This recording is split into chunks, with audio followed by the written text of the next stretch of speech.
Hello everyone, it's Alena. Welcome back to my channel. And of course, welcome if you're new, and don't forget to subscribe.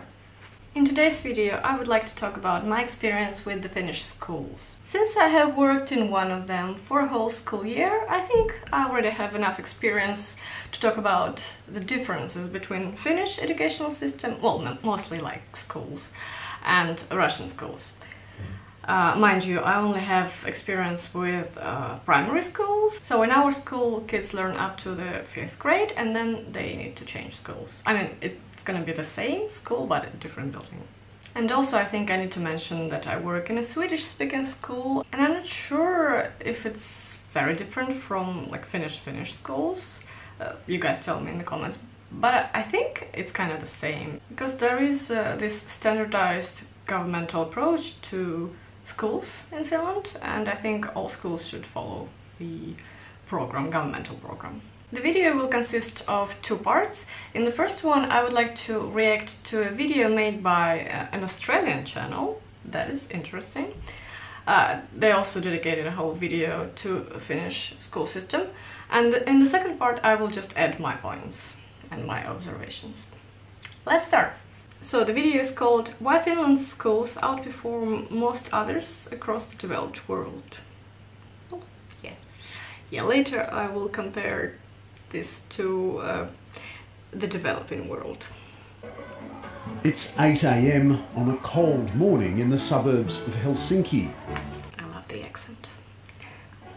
This morning's lesson, ancient history. They are reading, and then I'm gonna ask something. What did they find out from the book? I can't say much about this because I have only worked with the first graders. We don't do this more complicated stuff. So yeah, well, they read, yeah, but not like this, not ancient history, of course. Yeah, can't say much about that. But our classroom looks a bit different, but I will talk about it later. Yeah, Minttu, please. Oh, yeah, we also have those. Well, not now, actually. We had paper tags on the desks maybe like for half a year. Like first graders had them, now not. And these kids are definitely older. But yeah, that's the thing, and I think this is sweet because our kids also decorated them, and yeah, they liked it a lot. But then they threw it away. And yet these kids will spend half as much time in a classroom as Australian children. Yep, that's true. I also noticed that. The days and the classes are definitely shorter than in Russian schools. But again, I'll talk about it a bit later. Hello. One cake for the cameraman, one cake for me, and 2 coffees. How much is it? €7 and 60 cents. This is fabulous. Like, first of all, we had this thing like called Bakverksdag, that the 5th graders collected money for some cause. I forgot what the cause was, but yeah, they baked the goods and sold them. But my second point is, like, even small kids are so good with English. Not all of them, I gotta say, but many of them. Like, our first graders, maybe like 1/3, is not bad, and some of them are excellent. But for example, looking at the second graders, they're already so good in English. That won't happen in a Russian school. Like, even older kids don't know English this well. I mean, some of them of course too, but not in these quantities, for sure. In Finland, school lunches, like books and excursions, are free. Yes, absolutely, yeah. In Russia, you pay for school lunches, and this is sad. Like, only families with many kids, like over 3, I think, they get free lunches. But no, all the others pay. Excursions, not so sure. Maybe some of them are for free. I don't remember, so can't say much about this. But lunches, nope. And also, I gotta say, like, they really have a selection of food that they can choose from. And of course, like, we encourage them to try everything, but like, if they don't like something, they don't have to eat it. No, lunches in Russian schools don't work like that. Like, you're served a specific type of food and just take it, go.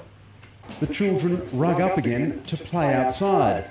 Some play a raucous version of soccer. Yes. playing outside. That's not a thing.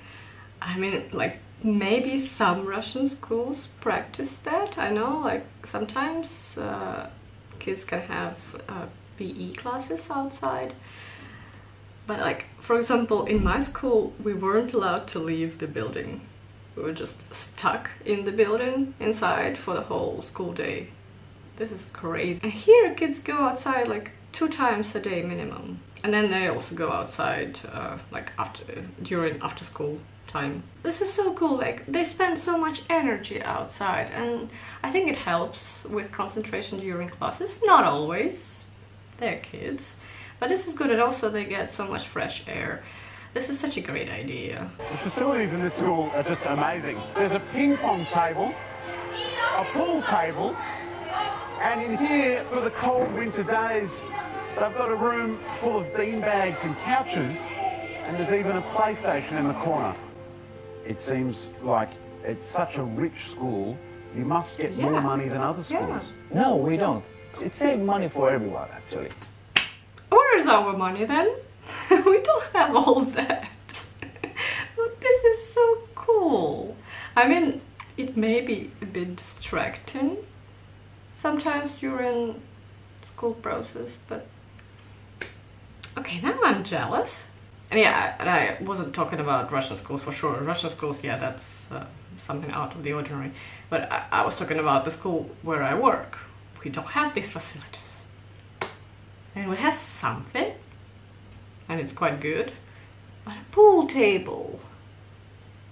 Oh. There are regular exams in Finland, but the results of these tests are not published and shared. We have national tests, but the big difference is we don't compare schools that this is not good school, this is bad school. In Russia we compare. Like, for example, in my former district, I knew like which schools were good and which schools weren't. It's all about comparison. Kids are compared a lot. Maybe like not openly, but it is a thing. But perhaps the single biggest difference in Finnish education is the standard of teaching. So every one of us, we have to have a master's degree to be teachers. Yeah, also not a thing in Russia for teaching. I think, yeah, I'm pretty sure that bachelor's degree could be enough. And also, like, there is such a shortage of stuff, so maybe that's why. Alright, it was a very interesting video, and yeah, I think many of these things will surprise other people. Like, for example, like people from the American society. I also heard the school system is very different from the Finnish educational system. Maybe also France. Well, many, to be honest, I gotta say. And as for my personal points that I would like to add, first, kids don't get marks, at least in the first grade. I don't know what happens later, but I think in the second also they don't get marks. As for Russian schools, some first graders can get away with not having marks, but usually like in the second part of the year they already have them. Everyone knows others' marks, and yeah, it's all about comparison and, you know, striving to be better. And maybe a bit fear that you don't get a good mark. And also, as for tests, of course, in Finland schools have tests, but I also heard that there is no like standardized testing. Like, for example, in Russia there are 2 state exams in the end of the 9th grade and the 11th, the last one. And here it's a bit different as far as I know. What else? I think as for like being in the class, I gotta say that the lessons length is different. Like, usually it's 45 minutes, but it can vary depending, like, yeah, like for example, we finished what we wanted to do for today. We can go outside earlier, but also maybe come inside earlier and do something else that we need to do or to finish. So it's like, in Russia it's usually a specific structure, and there is a schedule that is given, like a subject schedule that is given in the beginning of the year or in the beginning of the term, and teachers should follow. Here we improvise a bit more and we're more creative with the schedule. We just do what we need to do what is planned and what could be useful. And the fact that there is really much less homework is fantastic, because again, in Russia kids are loaded with homework, and I don't think it is good, because first of all they don't have time for their hobbies and like the time to develop themselves as individuals, and also they're so tired. It's horrible. Yeah, here it's much better. I know that like further on kids will get more homework, but for now, up to the 5th grade, just let them be kids but also develop and grow in their own pace. Again, as for a more free system of education, even like desk arrangement, it can be anything. In Russia it's like you saw in the video, this was quite standard, like 3 rows for example, and everything is structured. Here for example, like we have a very freestyle system of desks in our classroom, and the kids like it, and if they're comfortable, if it works well, why not? As for education itself, I would like to add that we do have more field trips, like to the library, to the park. We even went to Zippy Park, like this zip line thing, and like rope park. This is amazing. There have been so many field trips. This is such a cool idea, and kids also enjoy that. Yeah, we went to the theater several times. Just wow. And also like all the holidays, celebrations, kids get so creative for Easter, for Christmas, for Halloween, and it's so hyped and I love it. And also the fact that kids are taught equality and respect for other people, all these necessary points from a young age. Like for example, we have this thing like Fun Friends. It's about behaving in the society, and also we had like a little course called Stop Min Kropp. So it's about like privacy, other people's bodies, and all things related to that. I mean, in Russia it could be taught maybe later on, but not from the 1st grade. But here, I mean, it is very important, and it's super nice that everything is very transparent, everything is clear, and kids are taught how to treat other people. And I guess my last point for today, for this video, is that in Finnish schools, teaching assistants are a thing, and like, it's my job. In Russia it's not a thing, like, there is a class teacher or a subject teacher, and that's the only person, like adult person in the room. But here, like, assistants are so common, and I didn't realize that it could be such a good idea, because it's easier for the teacher, it's some help, and the kids are also not like entertained, but there are more people to help, more people to talk to. It seems to me that for kids it's more fun and more comfortable having like multiple adults in the room. And also, of course, I'm happy about this fact because I got this job. Yay! So that's it for today's video. Let's see what's gonna happen during the next school year. Maybe I will have more observations.